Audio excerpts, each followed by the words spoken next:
আমার জীবনের এই পর্যায়ে আমার পাপের পরিমাণ অনেক বেশি। আমার ইবাদত নামাজ কি তারপরেও কবুল হবে?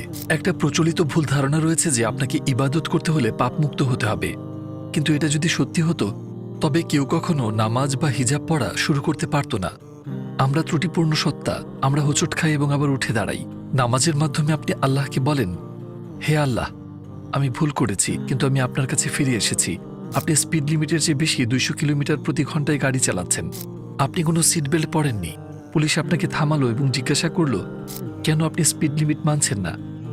আপনি কি বলবেন যে আমি কোনো সিট বেল্ট পরিনি, তাই আমি স্পিড লিমিটও মানিনি?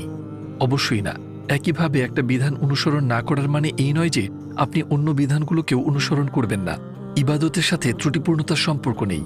ইবাদত হলো আল্লাহর কাছে যাওয়া আপনার অপূর্ণতা থাকা সত্ত্বেও। আপনার পাপকে সামনে নিয়ে ইবাদত থেকে বিরত থাকবেন না। ইনশাআল্লাহ নামাজ ধীরে ধীরে আপনাকে একটা ভালো পথের দিক নির্দেশনা দিবে।